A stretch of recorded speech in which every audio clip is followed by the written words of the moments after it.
So for this first scramble, we've got two pairs. We've got this pair here, and we've got this pair here. Looking at this one, this isn't a very nice shape. There's not going to be a very nice square, and I just don't think I want to go for this. This one, on the other hand, it's connected to the green center, so it's probably not going to be very good. And like here, you could insert like that, but then you've got the other pieces down here, so it's not very nice. However, on red, this is d prime f. We'll just solve our square. And these two pieces aren't going to be affected by that. So we can just do L prime, U prime, B2 to finish the block. Although, because this pair is from the same FTB, we can actually do, because this pair has ended up here, is do L wide prime, U prime, B2, and that just preserves this pair. So we can now bring this pair up here and do that to do second square. This is the second pair, and that's just an easy case like so. This is, well, these two are the same, so this is a diag case. Now these are our edges. There's no nice EOLR here, so you just have to do that kind of thing, and then 4C.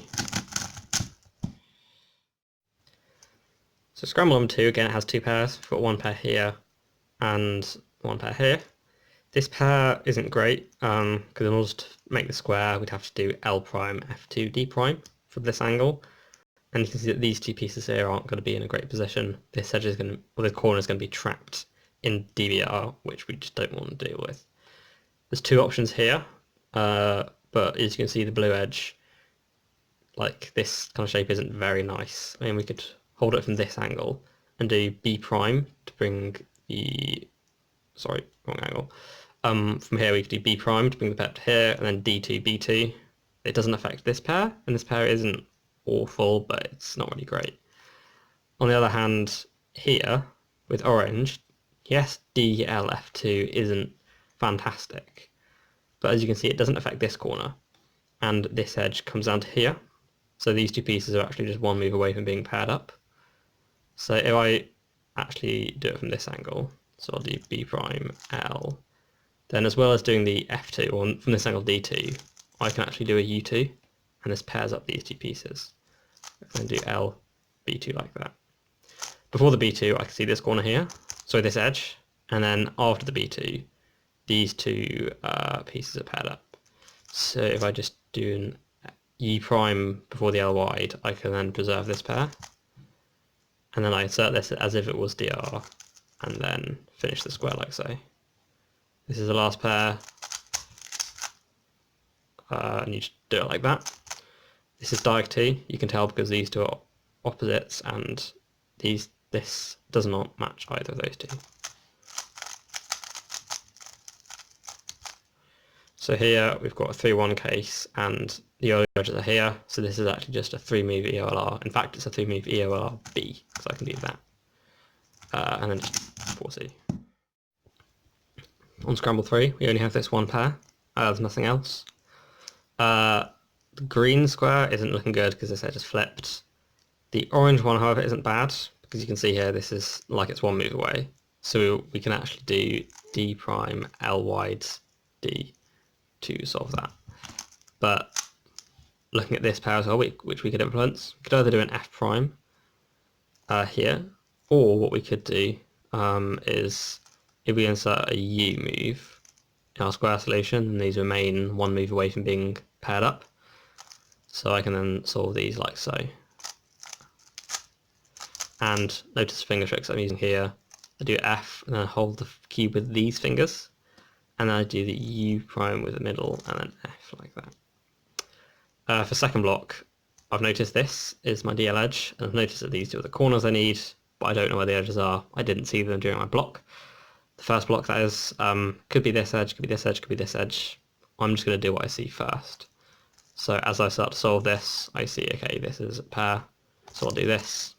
I didn't see this pair up until now, and I would already go into this pair because I saw it first. Now, here, there's two things I could do. I could do an L, and this would give me a 2-gen pair, which is quite nice. But actually, if I finish this block, or the square with an L wide, it sets me up to this case here. So if we do L M prime at the same time, which you can do like that, then you can finish the block actually quicker than the 2-gen solution.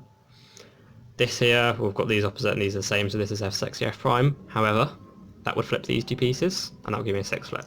So instead, I'll do it from that angle. EOLR here, we can see that these are two edges. So if we do M prime U2M, it sets up these to a good arrow here. In fact, we can do EOLRB again, because you can see that this is like opposite to these two. And then 4C. So on this fourth scramble, there's only one pair, so I would just use this. There's this pair here, which is U2 L wide, U2 L wide F prime. And then there's also this edge here, which we can just insert into there. Now, doing the green pair first doesn't give me a very nice case here. It moves this edge to here, and then I have to do like U wide prime, U L prime U wide, which would add a move, whereas if I do this edge and then this pair isn't affected. So doing this here, like so, solve my square first, and then doing this saves me a move. And I can see that this is where my DL edge is here. I see this pair here, it's a 2-gen pair, so I'll go into that straight away. This is my other pair. Now for this case here, if you finish with an L wide, then it sets this up to a much nicer case than if I were to have just finished the block with an L. This here, these two are opposite, but this time this one does match one of them, it matches this one. So it's going to be this case here where we have this bar. Here are my EOL and UR edges. So EOLR for this, you just start out doing EO normally, and you insert that in there. And again, we can actually do EOLRB. Here I notice that these two are, the two D layer edges are in the same layer. So I AUF so that the corners are correct, and then bring this edge into the back. So on this last scramble, the only pair is here, and it's also got this thing here, so this is just an easy line block. I'm just going to insert this corner and this edge in either order, and then do a D. In fact, this corner is set up, this is almost set up, so I can just do this. Because this block is so short, I can actually look ahead a little bit, and I can see that this pair is going to get paired up. So you can see that there is going to be there. This is where the DL edge is. So I kind of want to preserve this pair, but I also want to do an L wide to bring this into the top layer. So I do a U2, and then I can do an L wide to bring this into the top layer. And then I have this pair here. So I do an L wide 2, and then I can just insert that edge like so. This is pure L. You can tell because these two are adjacent colours, and this doesn't match either of them. So for EOLR, I can see that this edge is one of them, one of my two UL edges. I don't know, well, these three certainly all aren't. These clearly don't contain red, and this doesn't have yellow. I don't know which one of these it is, but the fantastic thing about this case is that the two EOLRs both start with M prime UM. So if I do M prime UM here, or I could see that this edge was the other piece I needed. But say this here was my other UL UR piece. If I did M prime U prime M prime here, the pieces would be here and here. So it would just be that for my UL UR. But this case, we had this piece here, so that is UL UR. And you can see quite clearly here we're going to get a 4C skip.